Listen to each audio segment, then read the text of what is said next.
5인 이상 모임 금지가 전국으로 확대되면서 생활에서 달라지는 부분이 많을 것 같습니다. 돌잔치나 회갑은 가능한 건지 또 따로 사는 아들, 딸이 부모님 만나러 가는 건 괜찮은 건지 우리 일상이 또 어떻게 바뀔 것인지 궁금한데요. 사회부 이건열 기자 알아보도록 하겠습니다. 이건열 기자. 네. 지금 연초라서 가족 모임 계획하신 분들이 많을 텐데 예를 들어 따로 사는 부모와 자녀가 만나는 거 이게 안 된다는 거예요? 어떻게 된다는 거예요? 네, 일단 거주 공간이 다르고 단순 친목 목적이라면 가족이라도 5인 이상 모임은 안 된다고 보시면 됩니다. 그래요? 네, 예를 들어 아버지 어머니를 만나러 아들과 며느리가 가는 건 가능합니다. 그런데 아들과 며느리 사이에 자녀가 있다면 5인 이상 모임이어서 금지 대상이 됩니다. 허허. 돌잔치 제사도 따로 사는 5명이 모이는 건 안 됩니다. 그러면 지금 어린 자녀 한 명이 더 가면 5명이 돼서 안 된다는 건데 네네. 예를 들어서 아주 어린 아기가 가도 안 된다는 거예요, 그러면? 네, 그렇습니다. 모임 기준에 연령 제한이 없습니다. 영유아도 한 사람으로 계산을 합니다. 또 모임 금지 조치를 어겼을 때는 10만 원 이하 과태료가 부과됩니다. 확진자 발생 시 치료비에 대해 구상권이 청구될 수도 있습니다. 그래도 모일 수밖에 없는 가족들도 있을 것 같은데 예를 들어서 뭐 아이를 돌볼 사람이 없다거나 부모님이 또 편찮으신 경우도 있고 그럴 경우도 있을 거 아니에요. 모임 금지 대상에 몇 가지 예외가 있습니다. 우선 거주 공간이 동일한 가족이 모이는 건 예외입니다. 예를 들어 기숙사에서 지내던 아들과 딸이 방학을 맞아서 집에 돌아오는 경우엔 당연히 모임 금지 대상이 아닙니다. 같이 살다가 기숙사 갔다 돌아오는 네, 거니까 그렇습니다. 그건 괜찮다. 네네. 또 어린이나 노인, 장애인 등 돌봄이 필요한 가족이 있어서 모이는 경우에도 4명이 넘어도 허용합니다.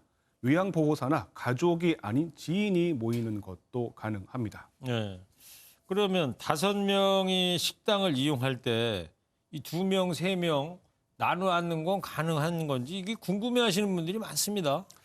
네, 우선 5명이 모여서 식당에 가는 거는 당연히 안 됩니다. 그 자체를 모임으로 볼 수 있다는 게 방역 당국의 설명입니다. 그러면 식당에 갔는데 옆자리에 우연히 아는 사람이 있어요. 그럴 네네. 경우는 어떻게 되는 거예요?